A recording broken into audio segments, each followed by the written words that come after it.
Se você filmasse a tela do seu celular por 1 ano e desse acesso a essas gravações para outras pessoas analisarem, o que elas descobririam sobre você? Parece uma premissa um pouco surreal, mas investigando o uso das redes sociais por adolescentes, a Lauren Greenfield teve acesso a mais de 2.000 horas de gravação de tela, mostrando como um grupo específico aí de adolescentes que cresceu usando as mídias sociais usa essas plataformas diariamente. E pensar sobre adolescentes é muito revelador, porque eles são a primeira geração a crescer no mundo com redes sociais, né, considerando que elas foram inventadas cerca de 20 anos atrás. Você toparia, Léo, gravar a tela do seu celular para e disponibilizar isso para outras pessoas? Jamais! Capaz! Oi! Que ideia! Que ideia! E você falando, eu fiquei pensando, poxa, na verdade, talvez as plataformas até meio que já gravam algumas coisas, né? Ai, que pânico. Mas como é que é isso? É exatamente isso, é gravar, né, você grava a tela e aí depois você disponibiliza ali para as pessoas fazerem o que elas estão fazendo, que no caso é um documentário, né. Nossa! Eh, eu fiquei chocada com essa premissa, com esse grupo, ainda mais adolescente, sabe, eles Aham. toparem isso, enfim. Eh, Parece pra mim um pouco a primeira coisa que eu pensei assim: "Gente, isso parece equivalente a deixar alguém ligar uma máquina no meu cérebro e ficar observando a atividade", sabe, tipo assim, Uhum. a ideia de ver pensamentos, não existe isso, tá, não existe, mas é uma coisa meio sci-fi de ligar, assim, conectar e ver dentro da minha cabeça, né. Mas depois de assistir o documentário, da Lauren Greenfield, eu entendi que esse paralelo não faz muito sentido, sabe. Depois de ver o que que ela fez com essas gravações, eu talvez até deixaria, porque no fim das contas, o consumo que a gente tem de rede social, ele parece muito mais ativo do que ele é, sabe, de certa forma. É meio Hum. passiva a nossa interação ali. E o que é mais ativo costuma ser as coisas que a gente realmente está deixando público, sabe, assim, o processo de criação de uma coisa que a gente vai de fato disponibilizar. Então, ao todo, eu sinto que fala menos sobre a gente como indivíduo, se alguém visse a minha tela gravada ali, né, num conjunto, isso diria mais sobre um panorama das redes sociais do que sobre mim? Faz sentido Aham. isso? Eu entendo o que você está falando, né? Porque é muito sobre como a gente consome, né? Então, no Instagram, tô pensando aqui, por exemplo, né? É o que eu vejo, vou passando. E beleza, o feed curado, né? A parte lá meio For You que existe no Reels. Talvez tenha alguma coisa que vai contar sobre o que eu costumo parar para ver, assim, mas não necessariamente, né? Muito passivo. É mais quando eu crio, né? Que você está comentando. Eu acho que ainda assim vai ser revelador. Eu acho que ainda assim é Não revelador, mas eu sei. entendo o que você está falando, tipo, que esse passivo fala um pouco menos do que a gente esperaria que falaria sobre É, nós. porque não é uma coisa que tá dentro da nossa cabeça, porque me pareceu a Uhum, primeira ideia, mas não é um acesso a quem eu sou, é um acesso às coisas que chegam até mim, sabe? É uhum. diferente, Super, é quase super. como aquele óculos com câmera que você grava o que a pessoa tá vendo, não o que a pessoa tá pensando, sabe? A gente tem uma relação de pensar que a nossa re que o nossa ligação com o celular, ela é muito mais de prótese, ela é muito mais, eh conectada do que de fato é. Pelo menos é o que me pareceu, gente, porque eu fiquei obcecada mesmo, assim, com essa série, né, uma série documental que chama Social Studies, né, Estudos Sociais. Ela foi produzida pela FX, e o que mais me fisgou foi, de fato, assistir as gravações de tela, né, essas rolagens infinitas de vídeo, as caras de selfie, as trocas de mensagem. É um dos retratos mais chocantes que eu já vi sobre o impacto das redes sociais na humanidade, e funciona quase como um espelho distorcido, sabe. Em parte porque a gente se reconhece, que afinal de contas a nossa experiência na internet é coletiva, sabe, isso uma das coisas que eu acho que o documentário escancara é isso, né, a gente acaba vendo muitos vídeos iguais, a gente ri das mesmas piadas, a gente acompanha muitos dos mesmos influenciadores, os mesmos assuntos desenrolando, né, mas ao mesmo tempo é um espelho distorcido, porque a gente quem está interagindo com a tela, né, que a gente assiste ali e acompanha, são adolescentes, né, 16, 17, 18 anos. Então, para quem é mais velho que isso, existe uma preocupação com o futuro da humanidade, sabe, porque a gente vê pessoas bem jovens crescendo em meio a muita pressão estética, objetificação feminina, bullying, racismo, né, essas trends que colocam a integridade física das pessoas que participam em risco. esses algoritmos de recomendação que tendem a conteúdo extremista. Então, você olhar tudo isso através dos olhos, né? Porque eu sinto que é isso que a captura de tela faz. Você olha através dos olhos da pessoa. E aí, olhar através de olhos que são tão jovens agrava a nossa percepção de problemas que a gente já conhece, já sabe que existem. Faz sentido? Faz super, assim. E eu tenho duas reflexões sobre isso, assim. Primeiro que essa coisa que você falou de meio ser um espelho, por mais que distorcido, eu acho interessante. Para muita gente pareceria talvez desesperador, tipo, nossa, a gente é tudo igual mesmo, né? Mas eu sinto um senso de conexão quando você fala isso, sobre como que a nossa experiência é humana. Efetivamente, a gente passa por lugares muito parecidos, por mais que a gente ache que é um pouco diferente do que você está descrevendo, né? Porque eu não vi as imagens exatamente. Então, isso eu acho até me dá um calor no coração pensando nessa experiência, né? Mas sobre essa preocupação do futuro, super, né? Porque é isso, né? Se destaca quando são pessoas jovens e se destaca quando é o outro.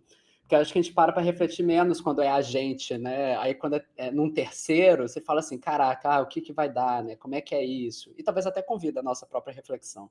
Achei interessante, faz sentido sim. E esse calor no coração, ele faria mais sentido, eu acho, se o que a gente tivesse representado ali, se a gente visse representado ali, fossem coisas que fizessem algum sentido, sabe? Ou Uhum. que mostrassem um propósito comum, mas na verdade é quase que o contrário disso, né? Ok, O que a gente vê ali é uma quantidade de um excesso de informação, né? Um excesso de estímulo e uma coisa meio arriscada, meio perigosa, ok. sem demonizar, a série não demoniza de forma alguma, mas não parece interessante. Tipo, não Aham, parece interessante fazer parte daquele mundo, embora a gente se aham. reconheça ali, sabe. Interessante. E a documentarista, né, a Lauren Greenfield, ela deu uma entrevista pra Wired e ela comenta que o design das redes sociais, né, que a gente já sabe, mas assim, ela reforça essa ideia que foi feito pensando em taxas de engajamento cada vez maiores, né, sem considerar a saúde e bem-estar das pessoas. E que isso nos trouxe numa uma crise de saúde mental, né. E que ela espera que o documentário demonstre a necessidade de uma empatia, sabe, com relação às pessoas mais jovens, mas com relação ao uso das redes sociais no geral, que não é justo pedir para que os adolescentes, para que as pessoas autorregulem o uso das redes sociais, né, que não seria justo individualizar esse problema e essa questão, quando a gente considera que os aplicativos foram desenhados para serem viciantes, né. O objetivo deles é gerar dependência e fazer com que as pessoas fiquem cada vez mais nessas telas.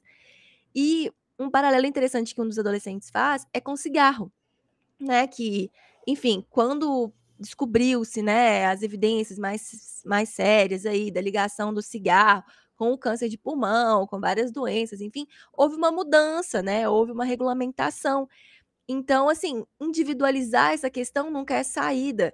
E a nossa abordagem como sociedade ao vício em tela, né, em rede social, ela tem sido muito individualizante, né. Dicas para fazer isso, dicas para passar menos tempo, uma culpabilização, especialmente das gerações mais jovens, né, "Ah, eles só querem saber de TikTok. Ah, essa galera não quer saber de nada, todo mundo muito viciado, todo mundo grudado no celular", como se a culpa fosse dos jovens ou dos pais, quando na verdade Uhum. existe um terceiro elemento muito forte ali, que é um design da dependência, né. Você acha que faz sentido Não, isso? faz total sentido, é desesperador, né, até me faz pensar na discussão muito interessante que eu adorei ter com você no exclusivo a gente comenta sobre a diferença da pesquisa acadêmica e da pesquisa em mercado, né, falando sobre, enfim, como é feita a pesquisa dentro do contexto de produtos digitais e a nossa conclusão é como por que que a coisa está errada, né, é meio essa ideia, assim. Porque, né, na hora que vai construir esses produtos, beleza, existe um crivo objetivo. Ah, por que que a gente está fazendo isso? Qual que é o direcionamento? E muitas vezes nesse crivo, né, nesse pensamento, de fato existe alguma coisa de ética, beleza. Mas na hora que entra no ar, o que que vai acontecer é uma série de testes AB, que a gente chama, né, que é um teste de uma versão A versus uma versão B, de uma mesma interface e experiência, em que a gente vai comparar os dados de sucesso dessas duas versões. E aí essa interface ela começa a mutar aos poucos, sempre sendo tendenciosa para aquelas versões que performam melhor naqueles dados especificamente que a gente usa como critério de sucesso. Que no caso, em redes sociais, imagino que possa ser tempo de permanência na plataforma, principalmente. E aí, com isso, o pensamento ético anterior, ele vai se dissolvendo nesse mar de dados que vai acontecendo a cada mutação dessa nova interface, e o que a gente tem como resultado é uma máquina de vício, né, que é muito pouco pensada criticamente, assim, até tem uma reflexão, né, mas muito pouco construída criticamente, o que, de novo, reforça isso que você falou, né, a necessidade de regulamentação, né, porque existe uma responsabilidade dos profissionais que fazem pesquisa e constroem plataformas, mas no final das contas, se eles não entregam os resultados que as empresas esperam, eles são mandados embora. Então, a empresa tem que ser pressionada sobre quais resultados que ela pode buscar, né? Basicamente isso. Faz total sentido. E é desesperador, né? De alguma forma. E é muito surreal assistir esse documentário, porque parece muito que essa geração, a gente menos, Léo, porque a gente cresceu já no mundo digital, mas sem rede social, né? As redes sociais, elas foram aparecer, a gente já tinha lá os nossos 12, 13 anos, né? A gente já tinha passado uma parte, a infância, estava entrando, né? Mas essa geração que tá ali na rede social desde sempre, que tem foto deles bebezinhos crescendo nas redes sociais dos pais e depois eles mesmos sempre participando desse mundo, parece muito que eles foram usados quase como de cobaia, sabe? Para a gente entender os efeitos da humanidade na formação da individualidade da pessoa, na forma como ela se expressa, na forma como ela cria vínculos, na forma como ela absorve informações, como ela interage com o mundo, para entender agora que a gente precisa mudar, sabe? Então, assim, é tudo muito chocante, sabe? E a montagem desse documentário, ela é muito única. As imagens que a produção faz, né? Que essas imagens de documentário normal que você tem, entrevistas e as pessoas ali no contexto delas. Então, mistura essas imagens principais com as capturas de tela. Então, é muito comum você ver a filmagem do adolescente no celular, ao mesmo tempo a captura do que ele estava fazendo naquele exato momento, sabe? Seja se, sei lá, tá enviando uma mensagem, vai aparecer a mensagem que ele estava escrevendo, né? Se ele estava vendo um vídeo, vai aparecer o vídeo que ele estava assistindo. Ou até o ponto de vista da câmera, né? A pessoa, você vê a pessoa tirando uma foto ou gravando um vídeo, do lado vai ter o que a câmera vê. Inclusive o uso de filtro e tudo mais, né? Se a pessoa tá usando filtro e tudo mais. Então, é muito impressionante, assim, a gente parece que a gente vê uma coisa que a gente nunca viu, sabe? Tipo, a sensação que eu tive é que eu estou vendo uma coisa que eu nunca vi antes, embora ela faça parte do meu dia a dia, que é ver uma pessoa e ver o que ela tá vendo em termos de rede social, a distorção e como aquela pessoa tá interagindo com o mundo naquele momento. Eu não sei se eu consegui explicar direito. Não, muito legal, muito legal. E fica fascinante, né? É tipo, o que Não dá pra acontece, parar de assistir. o que ela Sério, vê, não dá pra parar de assistir. É muito viciante. legal. Não se pode falar, é só... Eu achei legal, é isso. Achei muito bom. É mais documental mesmo. A vibe é documental. É um documentário, mas que se acompanha a história daquelas pessoas, né, daquele grupo de jovens por um período de 1 ano, então tem uma narrativa, né, não é Uhum. só um documentário expositivo sobre alguma coisa, é um documentário narrativo. E aí outra coisa que acontece também, Léo, é que quando eles recontam alguma situação que eles viveram, mas que não foi em frente às telas, muitas vezes a gente tem, né, a entrevista, eles contando ali, e do lado a captura da tela do momento em que eles estão descrevendo, né? Eles selecionando fotos para postar nas redes sociais, eles vendas, né? Então, assim, é um acesso aos bastidores do uso, né, da relação com a plataforma, né, da mídia social, que a gente geralmente não tem. E ver tudo aquilo ali montado daquela forma é muito curioso e muito perturbador ao mesmo tempo, sabe? Então, assim, além disso, o documentário tem um outro agravante, né, que ele foi gravado logo depois do fim da quarentena. O que me fez pensar uma coisa que é bastante óbvia, né, acho que, enfim, para todo mundo, mas que eu nunca tinha formulado de forma coerente, né, que a primeira geração a crescer com rede social também foi a geração que passou quase 2 anos da adolescência trancado dentro de casa. E a adolescência é um momento de intensa autodescoberta, né, é um momento de experimentar a interação social, de testar os próprios limites. Pensa, Léo, o que é ser parte dessa geração que já é tão conectada e passar 2 anos da adolescência tendo rede social como o único acesso à sociedade. Eu acho absurdo. Não consigo imaginar assim, porque é isso, é muito formativo também ao mesmo tempo, né? Essa É. etapa. E sem ser adolescente não dá pra imaginar, mas vendo o documentário a gente consegue sentir, sabe? A gente consegue sentir o impacto. Foi muito forte pra mim. O documentário começa com a cena deles desesperados de voltar às aulas e ninguém saber como que veste, ninguém saber como interage. Uma menina falando: ai, na vida real não tem como eu desligar a câmera, não tem como eu mutar, vão ter 30 pessoas me percebendo o tempo todo. Tipo assim, Léo, muito impactante, sério, muito, muito, muito impactante. E o papel da escola, etc., assim, ó, a gente acha que é só utilitarista, né? Aprender e tudo mais. É muito sobre essa socialização mesmo, né? Então, pensar nesse momento que elas foram privadas de uma forma e tendo que dar a partir de uma outra ótica de interação com o mundo, né? Que você falou, desligando câmera, etc. Tenho amigos e amigas que trabalham em educação, mas de pessoas da cidade, assim. Eu sei como eles falam que é desafiador, assim, sabe? Foi muito desafiador na volta. Eu não consigo nem imaginar, francamente, e aí as pessoas depois adultas, assim, porque essas coisas reverberam e ecoam, né?